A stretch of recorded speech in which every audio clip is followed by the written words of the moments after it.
Sai Satcharita, Chapter 9. Effect of compliance and non-compliance with Baba's orders at the time of taking leave, a few instances, mendicancy and its necessity, devotees, Tharkat families' experiences, Baba fed sumptuously.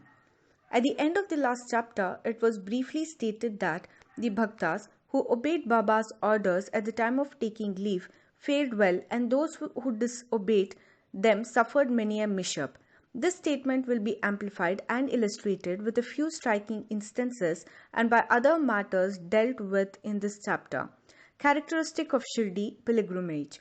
One special peculiarity of Shirdi pilgrimage was that none could leave Shirdi without Baba's permission, and if he did, he invited troubles.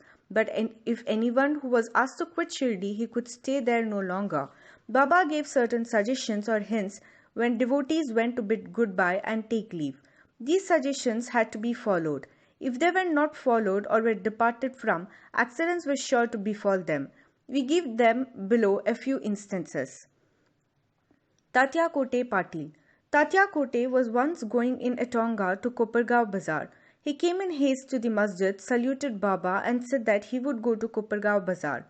Baba said, "Don't make haste, stop a little, forget the bazaar, don't go out of the village."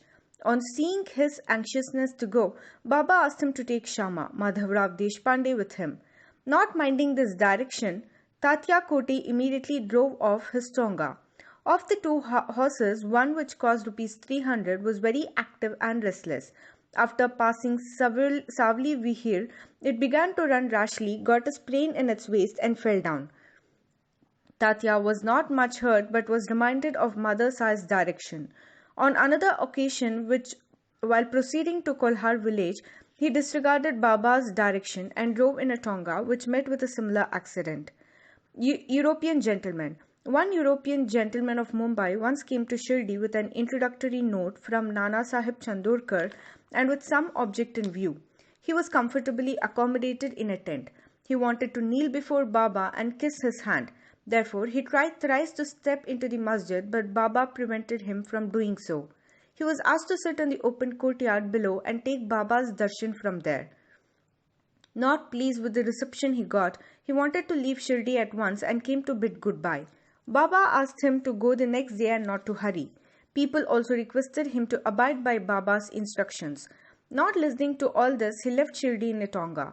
The horses ran all right, but when Savli Vihir was passed, a bicycle came in front, on seeing which the horses were frightened and ran fast. The tonga turned topsy-turvy and the gentleman fell down and was dragged over some distance. He was immediately rescued but had to go and lie in Kopargaon hospital for the treatment of his injuries. Such experiences were legion, and people learned the lesson that those who disobeyed Baba's instructions met with accidents in one way or the other, and those who obeyed them were safe and happy. The necessity of mendicancy. Now, to return to the question of mendicancy. A question may arise in the minds of some that if Baba was such a great personage, God manifest, why should he have taken recourse to begging bowl throughout his life? This question may be considered and replied from two standpoints. 1. Who are the people who have a right to live by the begging bowl? Our Shastras say that those persons who are after getting rid of or becoming free from the three main desires, that is progeny, wealth and fame, and accept sannyas, are the fit persons to live by begging alms. They cannot make cooking arrangements and dine at their homes. The duty of feeding them is laid on the shoulders of householders. Sai Baba was neither a householder nor a vanaprashta. He was a celibate sannyasi, that is sannyasi from boyhood. His firm conviction was that the universe was his home. He was a Lord Vasudeva, the supporter of the universe and the imperishable Brahma. So he had full right to take recourse to begging. 2. Now, from the standpoint of Panchasuna, 5 sins and their atonement, we all know that in order to prepare foodstuffs and meals, the householders have to go through 5 actions or processes, that is Kandani pounding, Peshani grinding, Udakumbi washing pots, Marjani sweeping and cleaning, Chulli lighting hearths. These processes involve destruction of a lot of small insects and creatures, and thus the householders incur sin. In order to atone for his sins, our Shastras prescribe 6 kinds of sacrifices, that is Brahma Yagna, Vedadhyan, offerings to Brahman or the study of the Vedas, Pitri Yagna, offering to the ancestors, Deva Yagna, offering to the gods, Bhuta Yagna, offering to the beings, Manushya Atithi Yagna, offering to men or uninvited guests. If these sacrifices enjoined by the Shastras are duly performed, the purification of their mind is effected, and this helps them to get knowledge and self-realization. Baba, in going from house to house, reminded the inmates of their sacred duty, and fortunate were the people who got the lesson at their homes from Baba. Devotees' experiences. Now, to return to the other more interesting subject, Lord Krishna has said in the Bhagavad Gita 9:26, "Whosoever devoutly offers to me a leaf, a flower, or a fruit or water, of that pure-hearted man I accept that pious offering." In the case of Sai Baba, if a devotee intended really to offer anything to Sai Baba, and if he afterwards forgot to offer the same, Baba reminded him or his friend about the offering and made him bring it to him, and then accepted it and blessed the devotee. A few instances are given below. Tharkar family, father and son. Mr. Ramchandra Atmaram alias Baba Saheb Tharkar, formerly a Prarthana Samajas, was a staunch devotee of Sai Baba. His wife and son loved Baba equally or perhaps more. It was once proposed that Master Tharkar should go with his mother to Shirdi and spend his summer vacation there. But the son was unwilling to go, as he thought that in case he left his home in Bandra, the worship of Sai Baba in the house would not be properly attended to, as his father, being a Prarthana Samajas, would not care to worship Sai Baba's picture. However, on his father's giving an assurance under oath that he would perform the worship exactly as his son was doing, the mother and the son left for Shirdi on a Friday night. Next day, Saturday, Mr. Tharkar got up early, took his bath, and before proceeding with the puja, prostrated himself before the shrine and said, "Baba, I am going to perform the puja exactly as my son has been doing, but please, let it not be a formal drill." Saying so, he performed the puja and offered a few pieces of lump sugar as Naivedya offering. The sugar was distributed at the time of lunch. That evening and next day, Sunday, everything went on well. The following Monday was a working day, and it also passed well. Mr. Tharkar, who had never performed puja like this in all his life, felt great confidence within himself that everything was passing on quite satisfactorily as per the promise given to the son. Next, Tuesday, he performed the morning puja as usual and left for his work. Coming home at noon, he found that there was no prasad, sugar, to partake of when the meal was served. He asked the servant cook, who told him that there was no offering made that morning, and that he had completely forgotten to perform that part of the puja, offering Naivedya. At this, he left his seat and prostrated himself before the shrine, expressed his regret, at the same time chiding Baba for the want of guidance and making the whole affair a matter of mere drill. Then he wrote a letter to his son stating the facts and requested him to lay it at Baba's feet and ask his pardon for his neglect. This happened in Bandra at about Tuesday noon. At about the same time, when the noon aarti was about to commence in Shirdi, Baba said to Mrs. Tharkar, "Mother, I'd been to your house in Bandra with a view to have something to eat. I found the door locked. I somehow got an entry and found to my regret and bhav Mr. Tharkar had left nothing to eat for me. So I have returned with my hunger unappeased."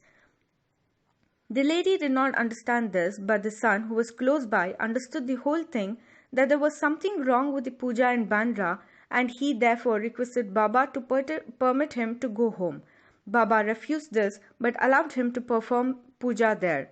Then the son wrote a letter to his father stating all that took place at Shirdi and implored his father not to neglect the puja at home.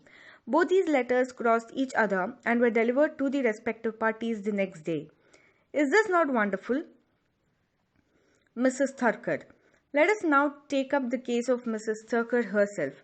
She offered 3 things, that is, bharat, roasted brinjal mixed with curds and spice, kacharya, circular pieces of brinjal fried in ghee, peda, sweetmeat ball. Let us see how Baba accepted these. Once, Mr. Raghuveer Bhaskar Purandare of Bandra, a great devotee of Baba, started for Shirdi with family. Mrs. Tharkar went to Mrs. Purandare and gave her 2 brinjals and requested her to prepare bharat of 1 brinjal and Kacharya of the other when she went to Shirdi and served Baba with them. After reaching Shirdi, Mrs. Purandare went with her dish of bharat to the masjid when Baba was just sitting for meals. Baba found the bharat very tasty, so he distributed it to all and said that he wanted Kacharya now. A word was sent to Radha Krishnamai that Baba wanted Kacharya. She was in a fix as that was no season of brinjals. How to get brinjals was the question. When an enquiry was made as to who brought the bharat, it was found that Mrs. Purandare was entrusted with the duty of serving Kacharya. Everybody then came to know the significance of Baba's enquiry regarding Kacharya and was wonderstruck at Baba's all-pervasive knowledge. In December 1915, one Govind Balaram Mankar wanted to go to Shirdi to perform the obsequies of his father. Before he left, he came to see Mr. Tharkar. Then Mrs. Tharkar wanted to send something with him to Baba.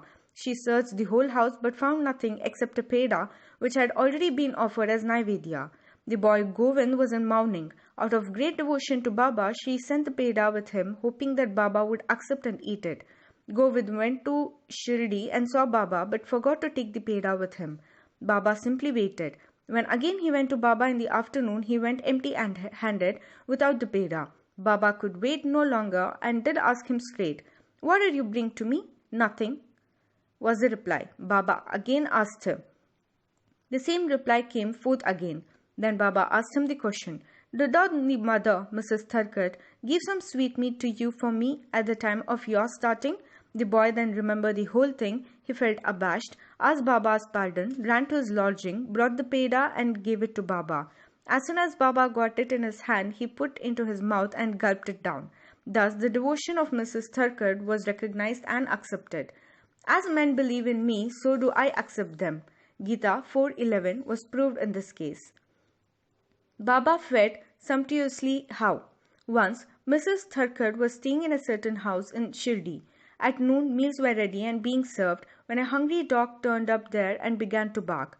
Mrs. Tharkar got up at once and threw a piece of bread which the dog gulped with great relish. In the afternoon, when she went to the masjid and sat at some distance, Sai Baba said to her, "Mother, you have fed me sumptuously. My famished pranas, life forces, have been satisfied. Ever act like this, and this will stand you in good stead. Sitting in this masjid, I shall never speak untruth. Take pity on me like this. First give bread to the hungry and then eat yourself. Note this well." She could not understand at first the meaning of what Baba said. So she replied, "Baba, how could I feed you? I am myself dependent on others and take my food from them on payment." Then Baba replied, "Eating that lovely bread, I am heartily contented and am still belching. The dog which you saw before the meals and to which you gave the piece of bread is one with me. So also other creatures, cats, pigs, flies, cows, etc. are one with me. I am roaming in their form. He who sees me in all these creatures is my beloved. So, abandon the sense of duality and distinction and serve me as you did today." Drinking these nectar-like words, she was moved, her eyes were brimmed with tears, her throat was choked, and her joy knew no bounds. Moral: See God in all beings is the moral of this chapter. The Upanishads, the Gita, and the Bhagavad all exhort us to perceive God or divinity in all the creatures. By the instance given at the end of this chapter and other numerous to mention, Sai Baba has practically demonstrated to us how to put the Upanishadic teachings into practice. In this way, Sai Baba stands as the best exponent or teacher of the Upanishad doctrines. Bow to Sri Sai, peace be to all.